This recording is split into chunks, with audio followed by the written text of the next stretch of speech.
Obrigado, Senhor, porque nos reunimos no Teu nome. Muito obrigado porque o Senhor tem prazer em estar conosco, quando estamos separados ou quando estamos juntos. Obrigado pela graça de podermos habitar em Cristo Jesus, te pertencer, Senhor, e poder viver e andar em Tua presença. Nós pedimos ao Senhor que nos abençoe mais uma vez na compreensão, Senhor, da Tua palavra. Que o Senhor possa, o Senhor mesmo, estar ministrando claramente aos nossos corações, aprofundando nossas convicções, aprofundando e aclarando a nossa visão, nosso entendimento, para que mais da glória do Senhor, Tua pessoa e Tua obra estejam brilhando aos nossos olhos, fortalecendo o nosso espírito, edificando nossas vidas, para a honra e glória do Teu próprio nome. Para que nós como igreja possamos ser testemunhas vivas da glória da Tua pessoa e da Tua obra consumada na cruz. Pedimos ao Senhor que venha nos dar alimento nesta noite, Senhor. Em nome de Jesus. Amém. Irmãos, vamos prosseguir compartilhando um pouco a respeito da expiação e possivelmente encerrando então hoje esse terceiro aspecto fundamental, né? Esse terceiro alicerce que nós temos visto da nossa confissão. Para nós prosseguirmos mais ou menos de onde paramos, eu creio que seria importante os irmãos retomarem nas suas mentes, nos seus corações, que toda essa visão do capítulo 16 de Levítico, ela tem como fundamento a ira de Deus. Irmãos, é uma necessidade, nós como filhos de Deus, a igreja de Deus, nós temos uma compreensão muito clara mesmo a respeito da ira de Deus. Porque nós fazemos uma separação, penso eu, de forma errada entre amor e ira de Deus. A contraparte da ira de Deus é o amor de Deus, como verso e reverso de um mesmo item, de uma mesma moeda. Verso e reverso. A ira de Deus e o amor de Deus. De tal forma que quando você tem um, necessariamente tem o outro. Nós costumamos na nossa mente natural colocar como alternativa à ira de Deus, então o seu amor. Mas na verdade, creio que há clareza na palavra de Deus para dizermos que a alternativa da ira de Deus não é o amor de Deus. A alternativa da ira de Deus e do amor de Deus seria a indiferença. Todas as vezes que Deus exerce o seu amor, Ele exerce a sua ira. E todas as vezes que Deus exerce a sua ira, Ele está exercendo o seu amor. Nós não podemos ter uma moeda com apenas um lado. Sempre teremos os dois lados. Então, para termos uma boa compreensão, penso assim, do capítulo 16 de Levítico e de toda essa ideia chamada expiação ou propiciação, como temos falado, que inclui o sentido de desviar a ira, nós precisamos saber o que é a ira. E não colocar a ira de Deus tendo como contraparte o seu amor. Ou melhor, como alternativa, como o antônimo, o seu amor. Porque a ira de Deus e o amor de Deus não são antônimos. Não são antônimos. São sinônimos. São verso e reverso de uma mesma moeda. Os irmãos compreendem isso? Todas as vezes, vejam por exemplo, para tornar talvez mais claro de forma prática, vejam que o capítulo 12 de Hebreus ensina sobre disciplina. Capítulo 12, usando aquele pano de fundo de Provérbios é cheio dessa lição, aplicada ali no capítulo 12 de Hebreus, quando ele está falando sobre o nosso Pai amoroso, o autor de Hebreus diz assim, que ele como Pai corrige e disciplina a quantos ama. Ele açoita a todos aqueles que ele recebe por filho. Por quê? Porque lá em Provérbios diz assim, que aquele que ama o seu filho, cedo o disciplina. Então os irmãos vejam que ira e amor não são antônimos, são contrapartes de um mesmo fato, né? Do caráter de Deus. Deus é amor na mesma medida em que Deus é ira, e sempre que Ele exerce o seu amor, Ele está exercendo sua ira. Quando Deus trata conosco, nos colocando debaixo desse seu amor paternal, em todas as suas atividades amorosas, paternais para conosco, Ele estará exercendo a sua ira. Porque Ele estará falando conosco a respeito do que em nossas vidas não tem satisfeito a sua pessoa, o seu caráter. E esse falar conosco a respeito dessas questões é exercício da sua ira. Porque a ira de Deus se revela contra tudo aquilo que é antagônico a Deus, porque Deus é um ser moral. Então os irmãos compreendem como que amor e ira não são antônimos? Você nunca pode dizer que quando um pai, segundo Deus, disciplina o seu filho, ele está então agindo de uma forma antagônica ao que ele quis produzir ali. Através daquela disciplina, ele não está exercitando amor. Aquela disciplina, aquele ato que muitas vezes provoca dor, não é uma expressão de amor. Nós não somos capazes de dizer isso, porque nós, como cristãos, pelo menos, né, na ideia do mundo isso é separado, é claro. Mas muitas vezes no nosso mau entendimento cristão, essas duas coisas ainda permanecem separadas. Mas, irmão, que deficiência da nossa compreensão se isso ainda permanece assim. Porque Deus, todas as vezes que libera o seu amor, é o que Ele é, exerce o seu amor, Ele está exercendo a sua ira. Nós, então, temos que compreender bem que ira e amor não são antônimos. Por que é importante essa compreensão dentro desse panorama da expiação? Porque Deus, quando realizou expiação na pessoa do Filho, no Filho do seu amor, nesse mesmo Filho do seu amor, Ele estava então executando a sua ira, de tal forma que no pleno exercício da sua ira, Ele pudesse exercer plenamente o seu amor. Não foi assim que aconteceu na cruz do Calvário? O que os irmãos acham sobre a cruz? Que a cruz foi expressão de 100% do amor de Deus. Apenas os irmãos veem que ela foi expressão de 100% da ira de Deus. Não foi? Não há um salmo que diz assim que na cruz graça e verdade se encontraram, justiça e paz se beijaram? Porque quando Deus manifestou o seu amor em Cristo, Ele exerceu, deu lugar, deu vazão a toda a sua ira naquele mesmo ato. O que Ele estava fazendo ali? Ele estava demonstrando o quanto Ele ama o homem que se perdeu. O quanto Ele ama o homem que se perdeu, que se alienou dele por causa do pecado. E na mesma cruz, Ele estava mostrando o quanto Ele odeia, de uma forma total, absoluta, isso que se chama pecado, ou seja, tudo aquilo que não é coerente com o caráter dele. Por que Ele odeia? Porque tudo que é incoerente com o caráter de Deus não pode produzir alegria de Deus, satisfação. Irmãos, é por isso que o diabo não tem alegria. Porque não há alegria no antagonismo a Deus. É por isso que o diabo vive no inferno. É porque inferno é a ausência de amor. Não há satisfação, não há realização, não há alegria em nada que seja antagônico a Deus. Então, quando Deus exerce o seu amor, Ele exerce a sua ira, para que nós vejamos que pelo seu amor Ele quer nos atrair, e pela sua ira Ele quer nos limpar. Assim como um pai disciplina um filho, da mesma maneira. Aquela figura que frequentemente usamos. Quando você, com todo aquele amor paterno ou materno, vai dar banho no seu nenenzinho novo, cheio de sujeira, mal cheiroso, tira as fraldinhas dele, dá o banhozinho nele, você não joga depois fora o filho e a água, mas você recolhe o filho, aquece o filho, enxuga, veste, põe a roupinha e joga fora a água suja. Esse é o exercício de amor e ira ao mesmo tempo. É o amor pelo filho que te faz agir com ele assim, não é?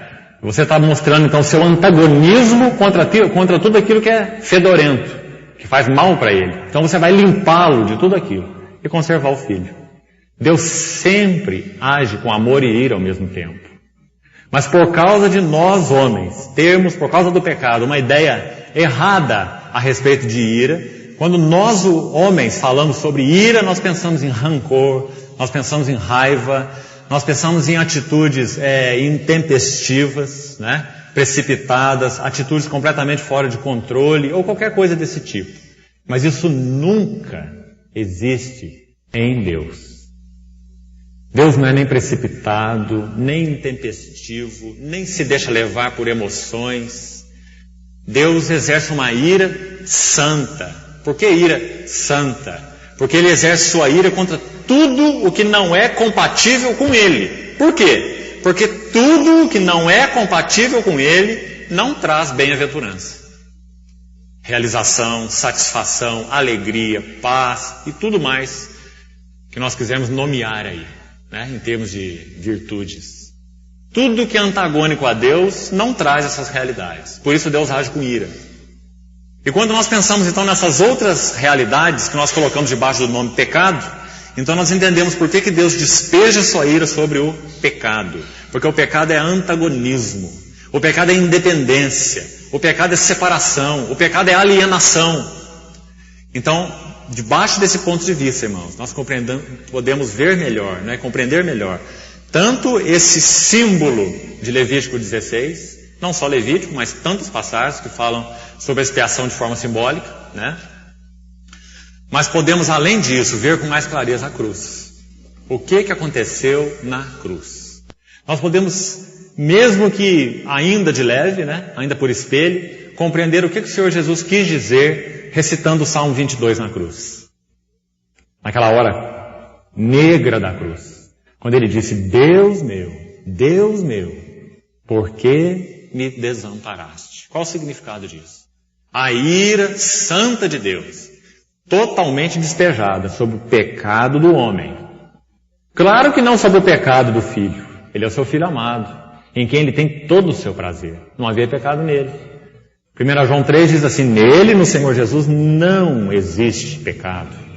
Ele em tudo se tornou semelhante aos irmãos, participou da nossa natureza, mas sem pecado. Ele foi tentado em todas as coisas da nossa semelhança, mas sem pecado. Ele é o perfeito Filho, o Filho do seu amor, o Filho em quem me comprazo, o Filho que o Senhor disse, o Pai disse, é o meu eleito, a Ele ouvi. Então, aquele pecado que estava sobre ele não é dele, mas é pecado. Aquele que não conheceu o pecado, Deus o fez pecado por nós. E por isso então ele clamou de uma forma muito real naquela cruz. Não simbólica, mas real. Deus meu, por que me desamparaste? Então, irmãos, a cruz ganha outra realidade para nós. Que brilho a cruz ganha e que segurança nosso coração tem. O meu e o seu pecado foram cabalmente julgados em Cristo. Totalmente. Deus meu, por que me desamparaste? Não havia motivo nenhum para esse desamparo, a não ser o pecado. Porque Jesus nunca perdeu de vista a face do Pai. Nem na eternidade, nem na vida terrena. Porque Ele é o Filho amado de Deus, perfeito de Deus, santo de Deus. Ele só perdeu de vista a face de Deus naquele momento em que a ira de Deus foi despejada sobre o pecado. Que Ele então pôde, como perfeito substituto, assumir ali na cruz. E exatamente porque era perfeito. Se não fosse perfeito, não poderia assumi-lo. Ele só poderia assumir o pecado dele mesmo, se ele tivesse pecado. Um pecador não pode representar um outro pecador, de forma justa. Somente alguém sem pecado pode representar o pecador de uma forma justa, aceitável aos olhos de Deus. Não é assim? E esse é o Senhor Jesus. Por isso a morte do Senhor Jesus na cruz é tão única. Então, irmão, de novo, repetindo, nunca veja o amor como o antônimo de ira, mas como contraparte. Todas as vezes que Deus exerce o seu amor, Ele irá exercer a sua ira. Todas as vezes que Ele te der um senso claro do seu amor, Ele está exercendo sua ira em você. Ele está chamando você para mais perto dele, Ele está julgando o pecado em você, Ele está dizendo, olha, não faça isso, não ande por esse caminho, reveja isso na sua vida, se arrependa disso.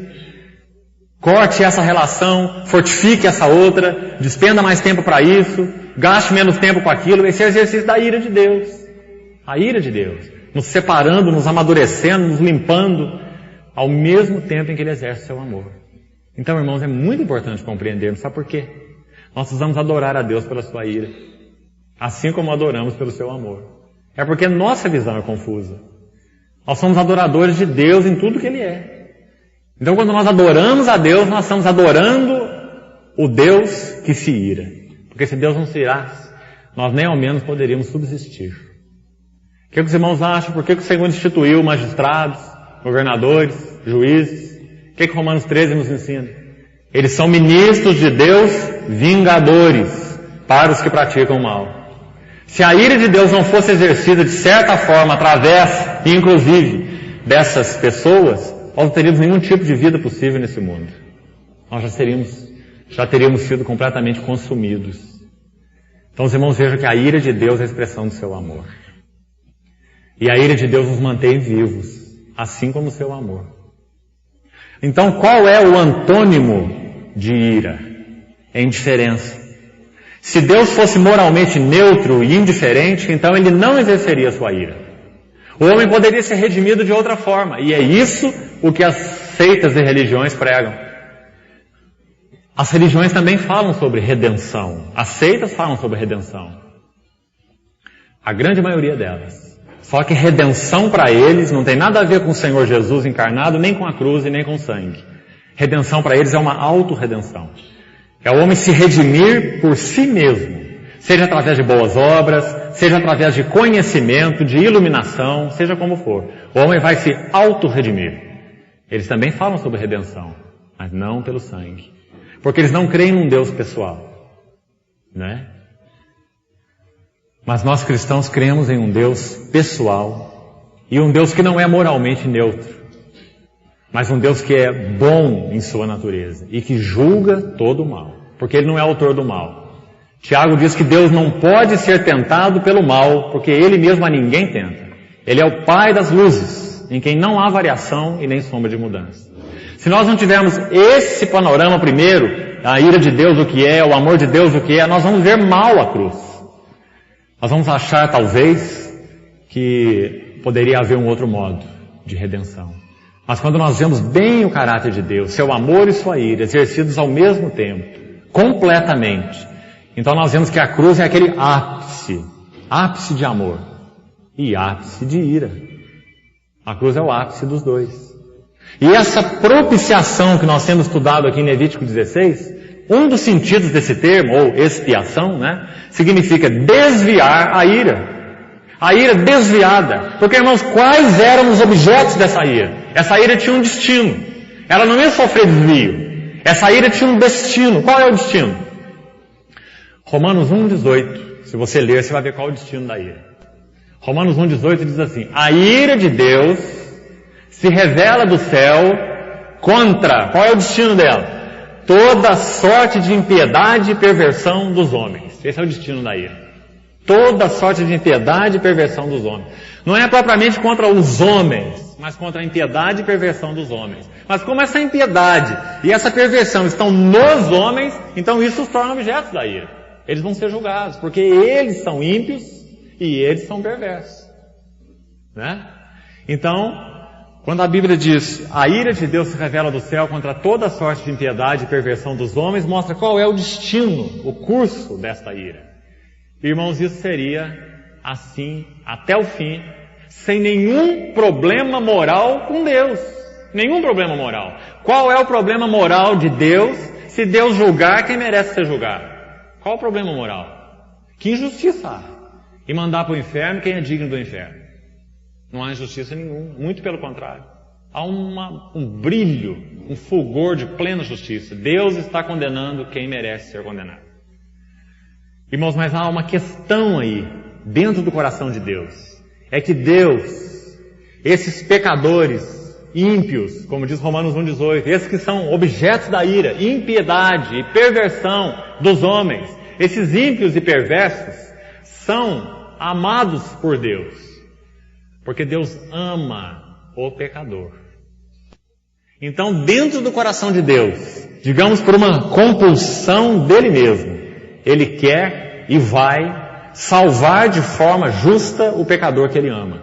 Só que ele enfrenta uma dificuldade com seu próprio caráter. E não com o diabo, nem com anjos, nem com ninguém. Mas ele enfrenta uma dificuldade com ele mesmo. É como ele pode colocar em relação com eles pessoas que têm o pecado nelas e que precisam ser julgadas. Então Deus enfrenta, vamos colocar assim entre aspas, um conflito interno do seu amor, da sua ira, do seu caráter santo e, consequentemente, do seu antagonismo a tudo que não é de acordo com o caráter dele. Então, como que Deus vai fazer? Resolver esse dilema.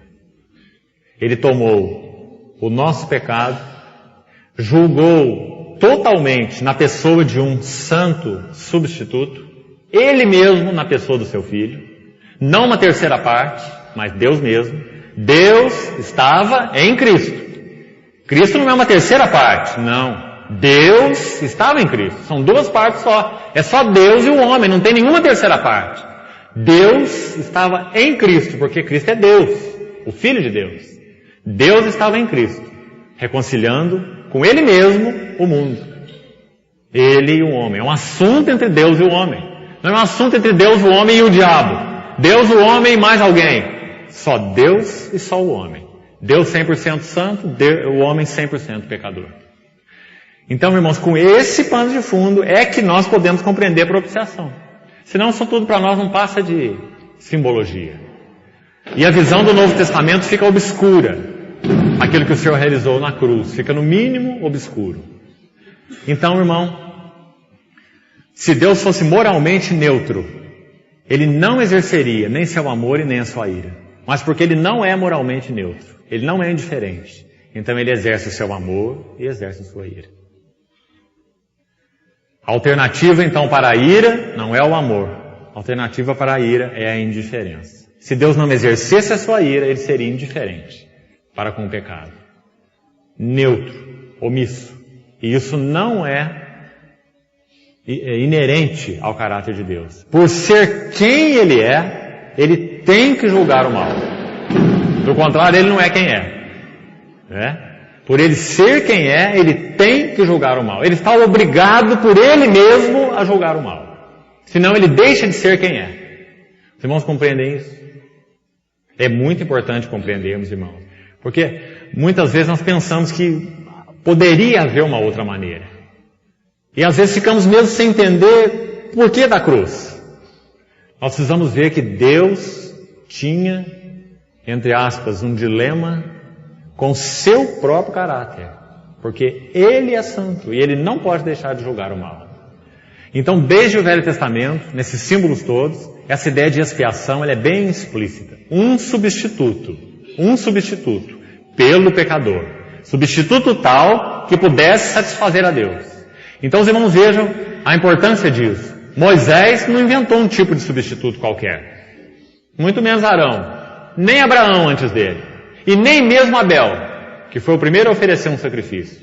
A Bíblia diz que quando Abel fez isso, lá em Hebreus 11, quando fala do sacrifício que Abel ofereceu, diz que ele foi aceitável a Deus, foi baseado na revelação de Deus, e teve um valor tal aos olhos de Deus, que esse Abel, mesmo depois de morto, ainda fala.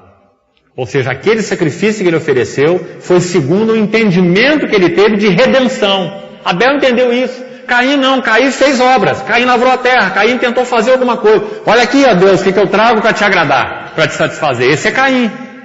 Agora Abel não.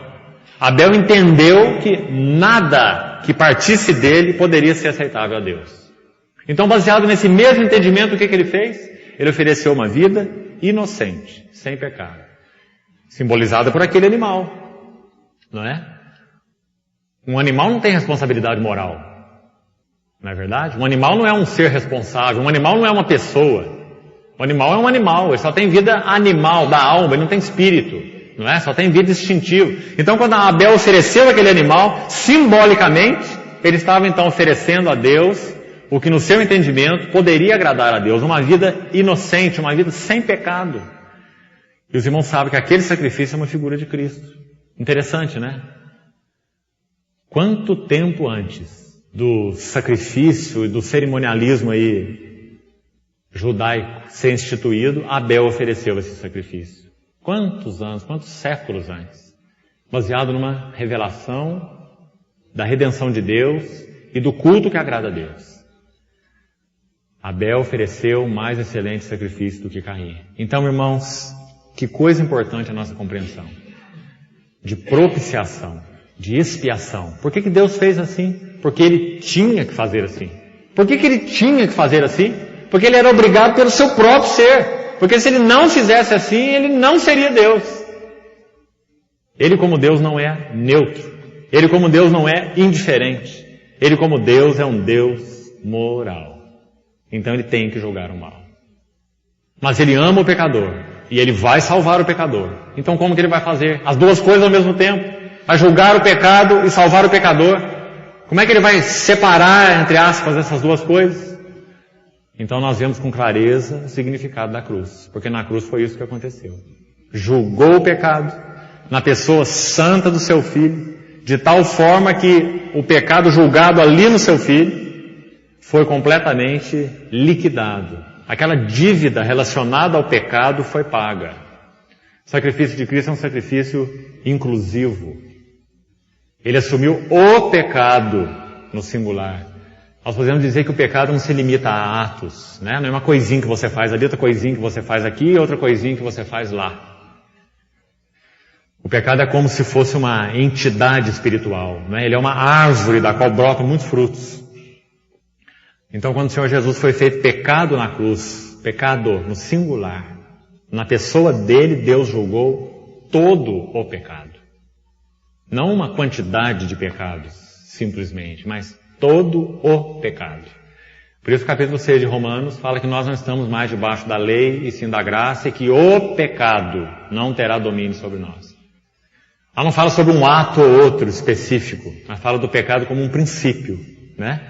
Como um princípio. Ele não terá domínio. Não importa o que ele produz. Isso, aquilo, a mentira, a inveja, o ciúme, o ódio, seja o que for. Não está falando disso. Está dizendo o pecado como princípio e tudo que ele produz como consequência. O pecado não terá domínio sobre vós. Por quê? Porque aquele que não conheceu pecado, também no singular, Deus o fez pecado. E nele o pecado foi julgado. Então agora não terá domínio sobre nós. Porque foi julgado na pessoa do Senhor. Então, irmãos, essa ideia, substituição vicária, ela é importantíssima na Bíblia. Importantíssima. A substituição efetuada por Cristo na cruz, satisfazendo a Deus e não ao diabo. O diabo não tem nada com isso. A dívida era com Deus e não com ele. Então, aquele sacrifício satisfazendo a Deus. É o que você vê aqui em Levítico 16. Onde que está o diabo nessa história aqui de Levítico 16? Totalmente fora. O sacrifício é levado, o sangue é levado lá no Santo dos Santos. É para apresentar a Deus e não ao diabo. Porque Deus é que deve estar satisfeito. É que deve se satisfazer. Para que o homem possa ser justificado. Segundo os padrões de Deus. Então os irmãos vejam a importância dessa compreensão. Toda essa simbologia tem essa ideia da substituição vicária e da satisfação de Deus como pano de fundo. Se nós não virmos isso, nós perdemos tudo. Nós ficamos só em detalhes aí, né? E perdemos toda a visão. Então, isso é muito importante nós compreendermos. Agora deixa eu tocar num ponto aqui que não foi possível na reunião passada. E quando... por causa de tempo, né? E quando eu terminei de compartilhar, alguns irmãos pediram, inclusive, que fosse abordado. Aquela questão do bode emissário. Nós falamos na reunião anterior que aqueles dois animais, na verdade eram três, né? Aquele carneiro para o holocausto e aqueles dois bodes que eram oferecidos pelo povo como oferta pelo pecado. Nós mostramos que o carneiro, então, para o holocausto, fala exatamente do que eu coloquei agora aqui. Cristo satisfazendo a Deus. O holocausto é isso. Do holocausto ninguém come nada. O holocausto é queimado totalmente. Tudo é queimado. Porque a satisfação de Deus está em primeiro lugar. Deus deve estar satisfeito. Do contrário, nós não podemos ser aceitos. Então o carneiro do holocausto fala que Deus está satisfeito. É para a satisfação de Deus. Agora, no que concerne a oferta pelo pecado, o holocausto não tem nada a ver com pecado. O holocausto é satisfação de Deus. Agora, na oferta pelo pecado, nós temos 2 animais. Agora entra o pecado. Um animal, um bode, eles lançavam sortes, né, naqueles 2, e um deles era sacrificado. E o sangue era levado lá dentro do Santo dos Santos, passado nas pontas do altar, na parte mais alta, os 4 chifres do altar de bronze, fala de apresentar a Deus o sangue, e depois ele era levado lá dentro do Santo dos Santos, onde Arão já tinha levado o outro sangue do novilho por ele mesmo, em sua casa, né? Então isso eu já comentei na reunião anterior. Agora, e esse outro animal? Esse bode vivo? Arão colocava sua mão sobre a cabeça dele, diz o texto, vamos olhar aí em Levítico 16, versículo 21, 16, 21, diz que Arão confessava todas as iniquidades dos filhos de Israel. Veja só o versículo 21. Todas as suas transgressões. Olha a ênfase no todos. Todos, todos, todos. 3 vezes. Todas as iniquidades, todas as transgressões, todos os pecados. Está vendo? 3 vezes. E os porá sobre a cabeça do bode, verso 21, e enviá-lo-á ao deserto pela mão do homem à disposição para isso. Deixa eu ler com os irmãos 3 textos. Creio que serão suficientes para trazer luz para nós sobre esse símbolo. Por que esse bode ia para o deserto? Deixa eu dizer a razão primeiro, depois nós lemos o texto.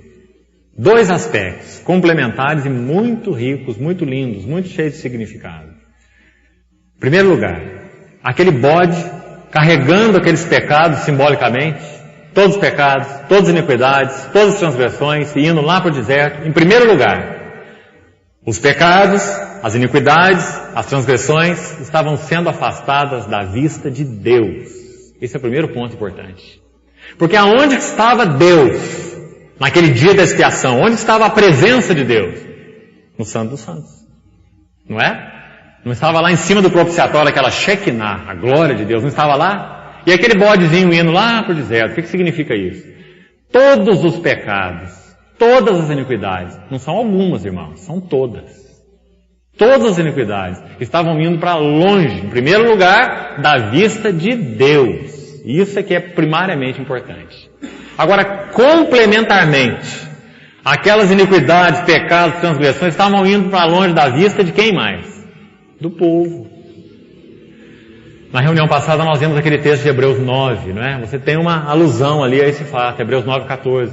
Fala que o sangue de Cristo, que aquele bode era símbolo, o sangue de Cristo, ele purificará a nossa consciência das obras mortas para servirmos ao Deus vivo, né? Então aquele bode levando aquelas iniquidades que Arão confessou sobre a cabeça dele, estava tirando da vista de Deus os nossos pecados e tirando da nossa própria vista, da nossa própria consciência, os nossos pecados.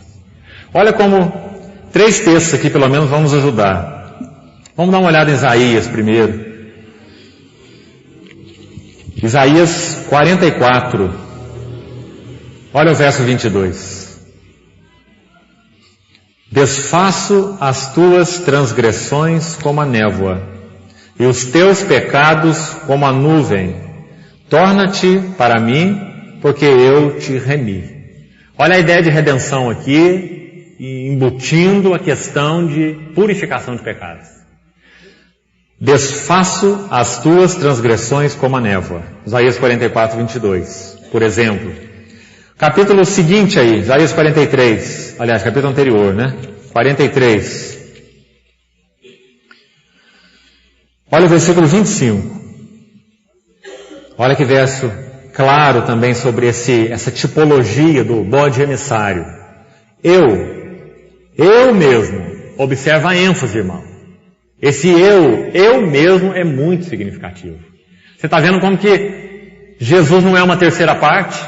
Você está vendo que quando Deus enviou um mediador, o mediador não é alguém apartado dele mesmo, mas o mediador é ele mesmo. Quem é o mediador? Cristo Jesus, o homem. É o Filho de Deus reencarnado. Ele é Deus mesmo, assim como ele é homem, ao mesmo tempo, né? Totalmente Deus, totalmente homem. Então olha esse eu mesmo, como é precioso. Isaías 43, 25. Eu mesmo, sou o que apago as tuas transgressões, por amor de quem? De mim. Outra expressão muito importante, está vendo? Por que Deus faz isso? Porque Ele olhou para o homem e teve piedade do homem perdido. Muito mais do que isso. Ele teve sim misericórdia do homem que se perdeu, é claro. Mas Deus fez isso porque Ele é amor. Digamos que isso significa então, uma compulsão interna, não é externa. Deus agiu assim porque Ele é assim. Eu mesmo, sou o que apago as tuas transgressões por amor de mim, e dos teus pecados não me lembro. Figura linda também, porque Deus não é um Deus sem memória. Tá certo? A Bíblia diz em muitos textos que Ele é um Deus onisciente. Não é? É claro que isso aqui é uma figura humana para a gente compreender o que Ele está querendo dizer. Está querendo dizer que para Ele, então, é como se não existisse. Por quê? Porque Ele simplesmente vai desconsiderar? Não. Porque o seu Filho, na cruz, assumiu todo o significado do pecado nosso e por nós. Né? Esse não me lembro, claro, tem esse sentido. Mais um texto ainda, do Velho Testamento mesmo. Jeremias, capítulo 31. Mais um exemplo. Esse versículo é importante porque ele é usado lá em Hebreus. Depois nós vamos ver lá em Hebreus esse mesmo versículo. Jeremias 31. Olha o verso 34. Não ensinará jamais cada um ao seu próximo, nem cada um ao seu irmão, dizendo, conhece ao Senhor, porque todos me conhecerão, desde o menor até o maior deles, diz o Senhor, pois perdoarei as suas iniquidades, e dos seus pecados jamais me lembrarei. É aquele bodezinho emissário, levando as iniquidades para fora da vista de Deus, o que é mais importante. Né? O que adianta se ficasse longe da nossa vista, mas à vista de Deus?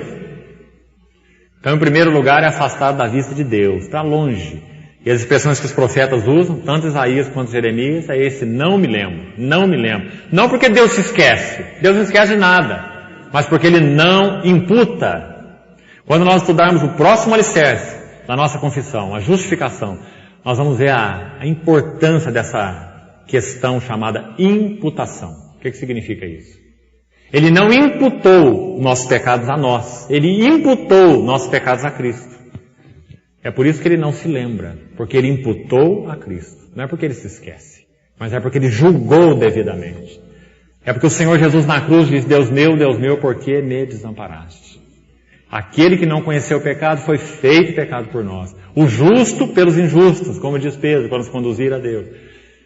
Ainda antes, no capítulo 2, ele diz, carregou Ele mesmo sobre o madeiro os nossos pecados. Para que nós, mortos aos pecados, vivamos para a justiça. Pelas suas chagas, fosse sarados. Sempre a ideia de substituição e satisfação. Né? Então, os irmãos vejam a simbologia desse bode emissário. Muito rica. O sentido é esse. Tirar o pecado da vista. Bode indo para o deserto. Fora da vista de Deus, o que é mais importante. E, em segundo lugar, fora da nossa vista. Por que nós não precisamos ficar olhando para os nossos pecados? Por quê? Porque Deus não olha para os nossos pecados. Por que quando nós pecamos, a nossa atitude é de confessarmos os nossos pecados? Porque Ele é fiel e justo para nos perdoar os pecados e nos purificar de toda injustiça. E por que Ele é fiel e justo para nos perdoar?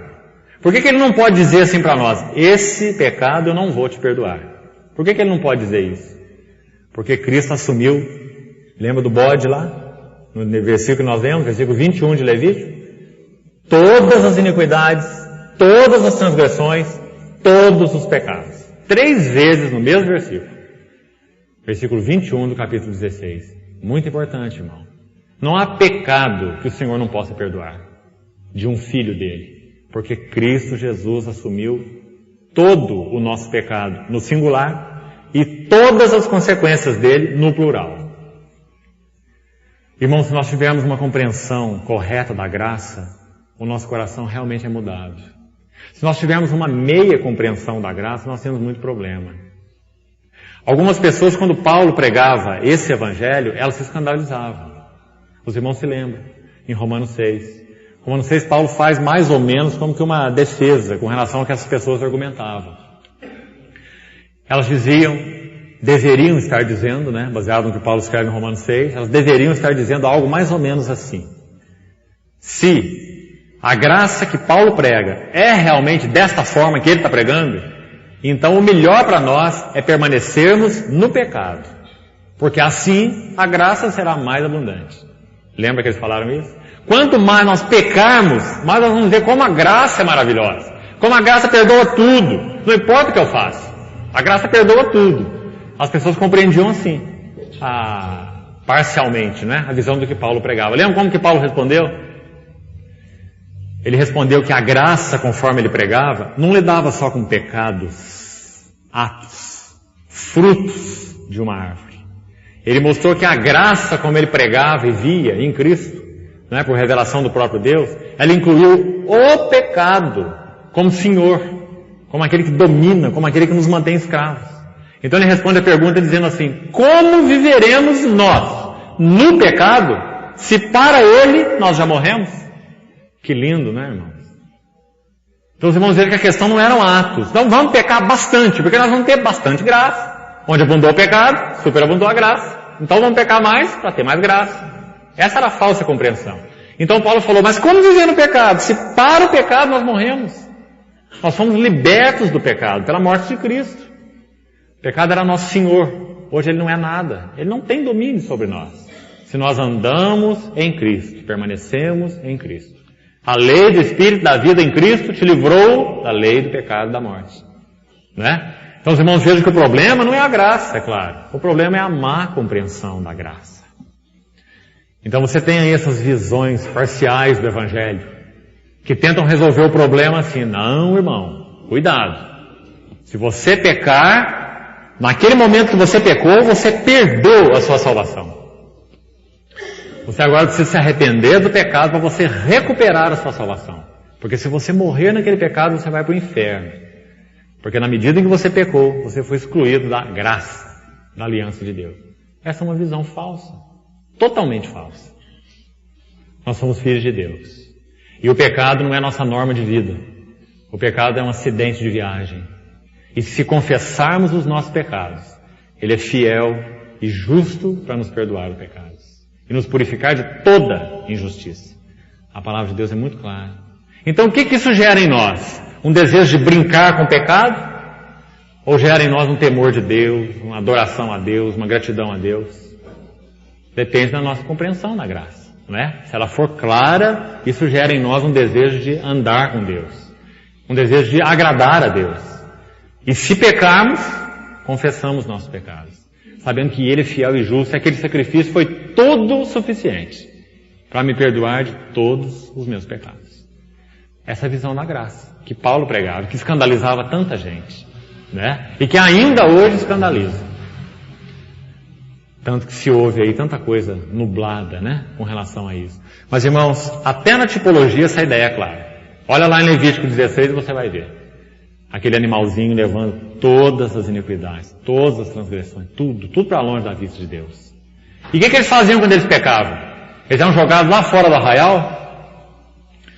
Normalmente não. Quando eles pecavam, eles levavam o animalzinho de novo lá para o sacerdote matar como substituto do seu pecado. Né?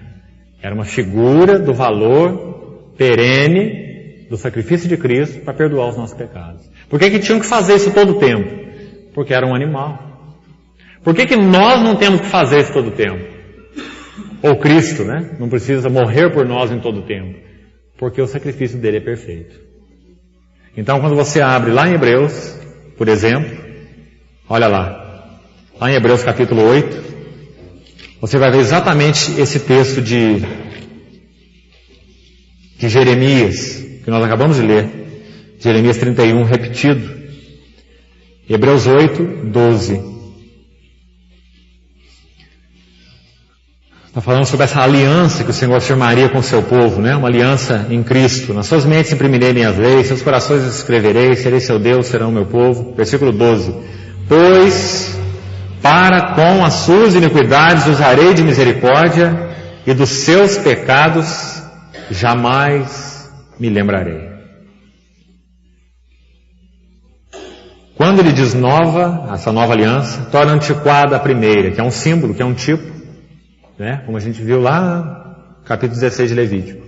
Ora, aquilo que se torna antiquado e envelhecido está prestes a desaparecer. Como esse livro de Hebreus dá aquelas pancadas que nós falamos, né? O todo o tempo no judaísmo. Aquilo é figura, aquilo é tipo, aquilo é sombra, a realidade já veio. Cristo é o sumo sacerdote dos bens que tem realidade. Como nós vemos na reunião anterior, né? Verso 11 do capítulo 9. Então, irmão, essa compreensão da simbologia do dia da expiação é muito importante para nós. Mas muito mesmo. Isso envolve a nossa visão de aceitação. Qual a nossa visão de aceitação diante de Deus? É baseada no quê? Qual a nossa visão com relação ao pecado? Qual a nossa visão com relação aos pecados, no plural? Qual a nossa visão com relação à salvação mesmo?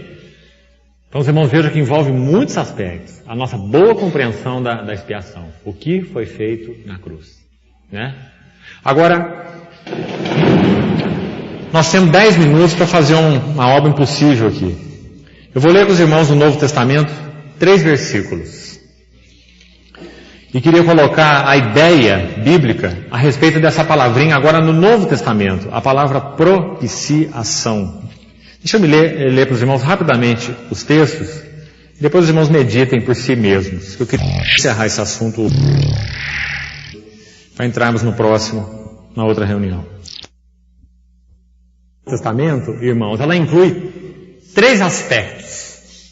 A palavra propiciação, ela é usada no Novo Testamento, ela é a mesma palavra expiação, usada lá em Levítico 16 e em muitos outros lugares, né, no Velho Testamento, do hebraico. Já falei isso para os irmãos, aquela palavra caporete. Ela é transliterada, existe uma versão grega do Velho Testamento. O Velho Testamento é hebraico no original. Existe uma versão grega do Velho Testamento, chamada Septuaginta. E nessa versão grega, a palavrinha usada para expiação, que substitui esse caporete, ela tem 3 aspectos muito preciosos que falam sobre a beleza do sacrifício de Cristo, cumprindo a tipologia do dia da expiação. Eu queria mostrar para os irmãos, então, em 3 lugares no Novo Testamento, onde essa luz raia para nós de uma maneira muito linda. A palavra grega, ela tem uma mesma raiz, um mesmo sufixo, e os prefixos diferentes. Seria H-I-L-A-M, Ilan, ou Ilas. Então, os irmãos vão ver a mesma raiz para 3 palavras diferentes, que mostram 3 sentidos complementares da propiciação. Uma palavra é verbo e 2 são substantivos. Vamos devagarzinho para os irmãos entenderem. Abra o primeiro texto, Hebreus 2:17. Os irmãos vão ver que aqui o sentido é um verbo. A palavrinha grega aqui, em Hebreus 2:17, é ilaskomai. Os irmãos sempre vão ter esse sufixo ilas, H-I-L-A-S, ilas. Olha Hebreus 2:17. Por isso mesmo convinha, está falando de Jesus, que em todas as coisas ele se tornasse semelhante aos irmãos. Todas as coisas, participou de carne, de sangue, né? Natureza humana real, como fala o versículo 14. Então em tudo ele se tornou semelhante aos irmãos, para ser misericordioso e fiel. Não só misericordioso, mas fiel. Ou seja, cumprindo todos os requisitos das ordenações de Deus, né? Fiel sumo sacerdote nas coisas referentes a Deus. Agora você vai ver a palavra aí, ó. E para fazer propiciação. Fazer propiciação. É um verbo, não é? Está falando de uma ação. Foi traduzida aí no nosso português por fazer algo. Então é uma ação. É um verbo. Fazer propiciação. A propiciação é uma ação. Ela é feita. Então a primeira figura que eu queria mostrar para os irmãos é que Jesus, ele é, em primeiro lugar, aquele que fez expiação, ou seja, ele é o sumo sacerdote. O que o sumo sacerdote fazia com aqueles animaizinhos? Ele fazia propiciação. O animal não se matava a si mesmo, não é? O animal não se matava, é claro, o animal era morto. E quem que fazia essa propiciação? O sumo sacerdote. Então os irmãos vão ver 3 figuras complementares aqui, onde a gente vai chegar em 3 textos do Novo Testamento. A mesma ideia é propiciação, mas 3 aspectos. Jesus é quem faz propiciação. Jesus é quem é o lugar da propiciação. E Jesus é quem é a oferta propiciatória. Então é uma visão complementar magnífica. Jesus é quem faz a propiciação, assim como Arão lá fazia, o sumo sacerdote. Ao mesmo tempo, Jesus é o lugar onde a propiciação é feita. Onde que a propiciação era feita? No Velho Testamento. No propiciatório. O nome já fala. Para que serve propiciatório? Era o lugar onde fazia a propiciação. Não era lá no átrio. Não era lá no santo lugar. Era lá no Santo dos Santos. Ali que fazia a propiciação. Por isso aquela tampa da arca se chama propiciatório, né? E aquele propiciatório também é uma figura de Cristo. Cristo, vamos usar essa expressão para a gente entender, né? Ele é o lugar onde Deus e o homem se encontram. Ele é o sentido de caporete no hebraico, expiação, ou propiciatório, é lugar de encontro, é de cobertura, é aquele lugar onde Deus e o homem se encontram. Só há um lugar para Deus e o homem se encontrarem. Pense nisso, irmão. Só há um lugar para Deus e o homem se encontrarem. Esse lugar não é o candelabro, esse lugar não é o altar de incenso, esse lugar não é a pia lá fora. Só tem um lugar para Deus e o homem se encontrarem, sem o homem ser exterminado. Que lugar é esse? Propiciatório. Não é lindo? Propiciatório. Era assim lá no Velho Testamento. Agora no Novo Testamento, quem que é o propiciatório? Cristo. E você vai ver que tem um texto que mostra isso claramente, Romanos capítulo 3. Então Cristo é quem faz propiciação, Ele é o sumo sacerdote. Cristo é o propiciatório, é o lugar onde a propiciação é feita, onde Deus e o homem se encontram, sem o homem ser exterminado. Deus e o homem se encontram em comunhão, porque Deus é satisfeito. Por quê? Por causa do sangue. Por causa do sangue. Então Deus e o homem podem se encontrar por causa do sangue. Os irmãos imaginam se Arão entrasse lá todo bonito, né? Lá com as suas vestes sagradas, de linho branquíssimo, a mitra, o incenso cheio de brasas lá, o incensário cheio de brasas, com incenso fumegando, tudo arrumadinho, mas sem sangue. Irmãos, ia ser um incêndio tremendo, né? Ia queimar tudo, ia queimar as roupas do Arão, o incensário, ia queimar tudo, porque está faltando o mais importante, o sangue, né? Então Cristo Jesus, Ele é o propiciatório. Por quê? Porque o sangue de Jesus, seu Filho, nos purifica de todo pecado. Então Cristo é esse lugar. Por isso que Paulo escreveu para Timóteo assim, ó, há um só Deus e um só mediador, um só lugar, onde Deus e o homem se encontram. Um só lugar. Cristo, Jesus, homem. Ele é o propiciatório. Não é? Que maravilha, irmão. Então você vê a palavrinha propiciação, a mesma raiz, ilas, H-I-L-A-S, usada com 3 aspectos diferentes e complementares. Cristo é quem faz a propiciação, e a palavra aqui então em Hebreus, fazer propiciação, no grego é ilas, a raiz que eu já citei, né? Ilaskomai, porque esse ai, no finalzinho aí de qualquer palavra grega, exprime verbo, exprime ação, esse ai no final. Então, ilaskomai significa fazer propiciação. E é como foi traduzido aí. Cristo faz propiciação pelos pecados do povo. Então os irmãos estão vendo? Quem que faz propiciação? O sumo sacerdote. Lá na velha aliança era Arão, ele era o tipo. Quem que faz propiciação no Novo Testamento? Cristo. Só Ele faz. Porque só Ele é Deus e homem. Né? Então, fazer a propiciação é o primeiro sentido, esse ilaskomai, verbo. Agora as outras 2 palavras são substantivos. Uma exprime o lugar onde a propiciação é feita. E a palavra grega, de novo, tem o ilas, a mesma raiz, porque fala de propiciar, né? Ilas, agora você tem terion, T-E-R-I-O-N, ilasterion. O que é o ilasterion? É o propiciatório, é o lugar onde a propiciação é feita. Abra em Romanos para você ver essa palavra. Romanos 3, 25. Romanos 3, 25. Medite nisso depois, você, nessas três expressões. Quanto isso é grande, irmãos. Romanos 3, 25 diz assim: a quem Deus propôs. Quem é esse quem? É Cristo. Verso 22 você vê, verso 24 você vê a redenção que há em Cristo Jesus. Aí o verso 25 de Romanos 3. A quem, Cristo, Deus propôs, ou Deus manifestou, no seu sangue como propiciação. Esse é o sentido aqui. Lugar de propiciação.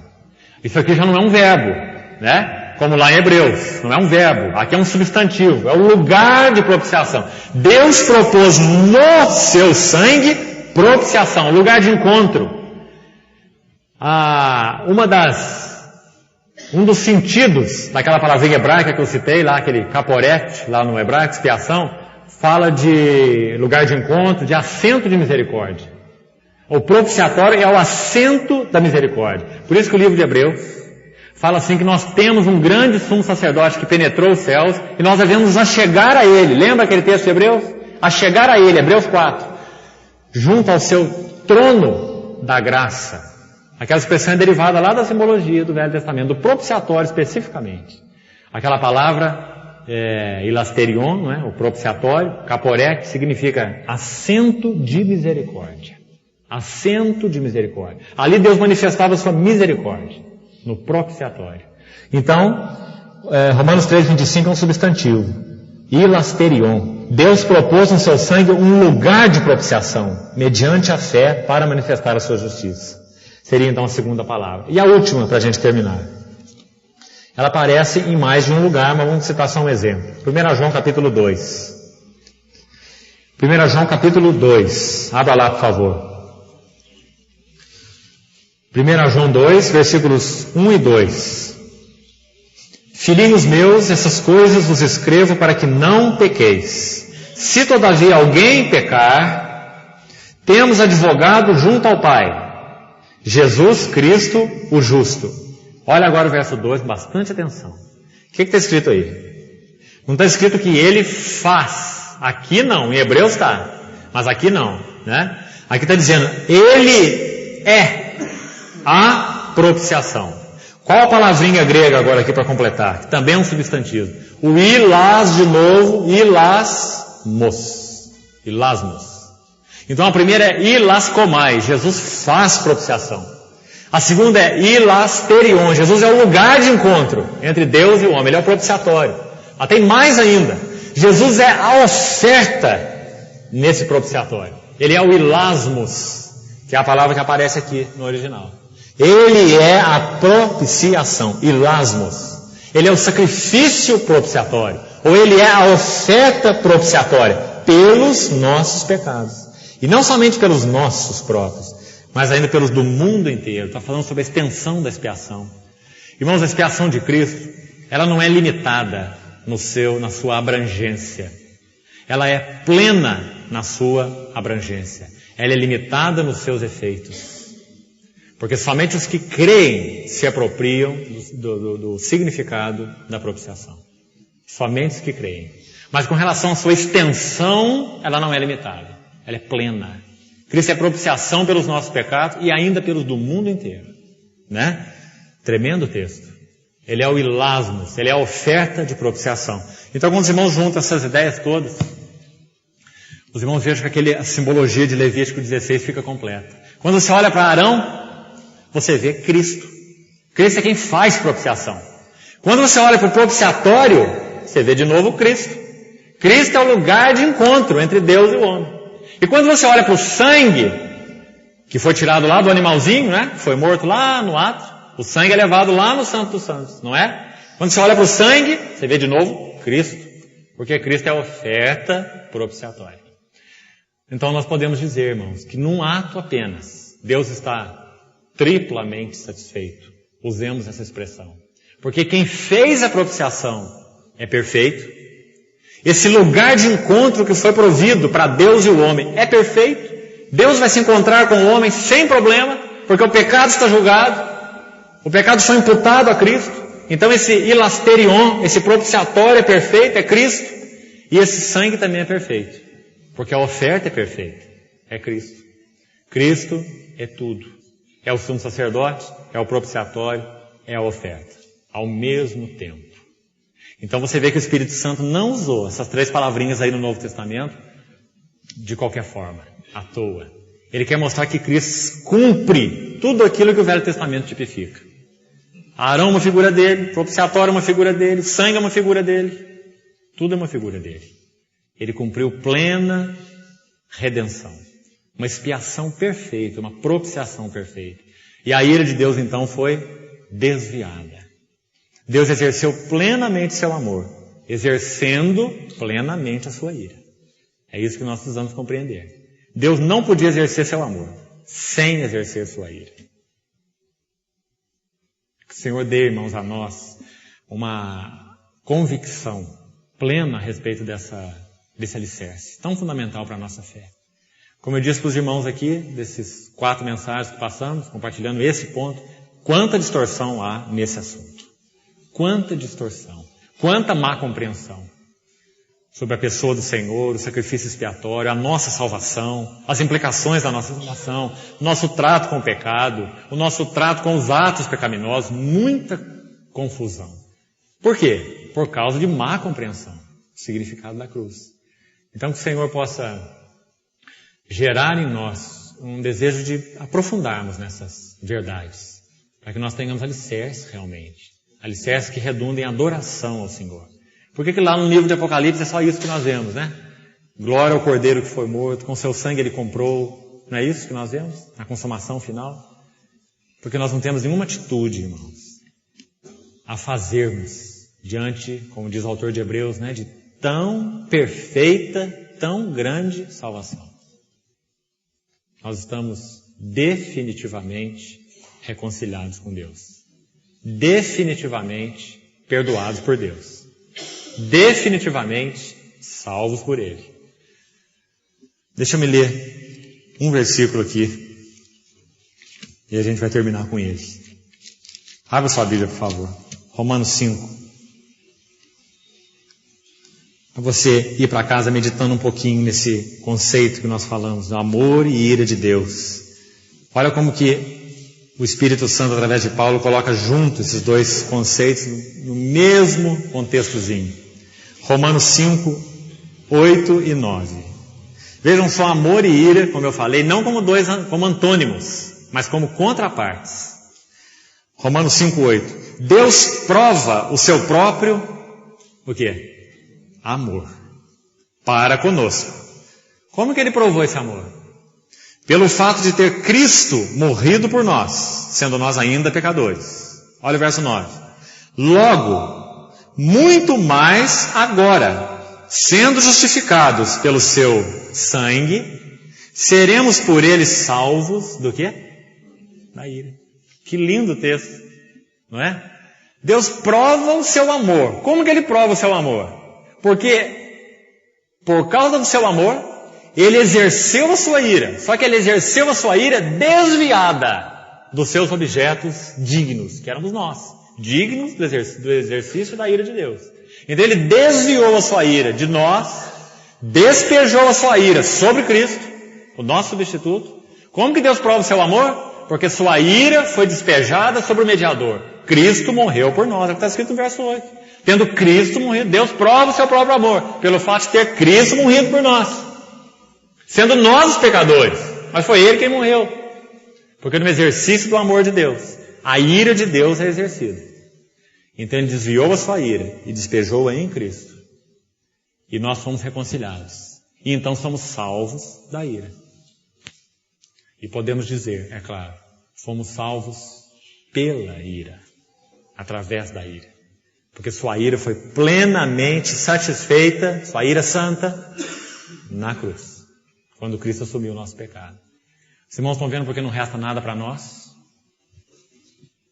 Porque Cristo cumpriu toda essa realidade. Amém. Vamos orar. Senhor, nós pedimos a Ti que o Senhor mesmo possa lançar mais luz em nós, Senhor, para a nossa compreensão da grandiosidade da nossa salvação, da grandiosidade da glória da cruz do Calvário. Esse que é um objeto de escândalo para os judeus e de loucura para os gentios. Mas para nós que somos salvos, é o poder de Deus e a sabedoria de Deus.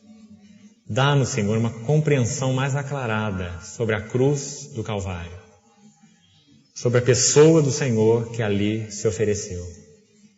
Pedimos ao Senhor que fundamente o nosso ser sobre esse firme alicerce da expiação e que o nosso coração, Senhor, ele reflita a nossa compreensão em adoração e ações de graça ao Cordeiro que foi morto e que vive pelos séculos dos séculos, e que com seu sangue comprou para Deus.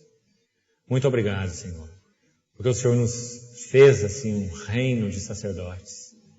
Abre o nosso entendimento, Senhor, para que nós estejamos baseados no ensino da Tua Palavra, alimentados, seguros, para a honra e glória do Teu nome. Em nome de Jesus pedimos. Amém.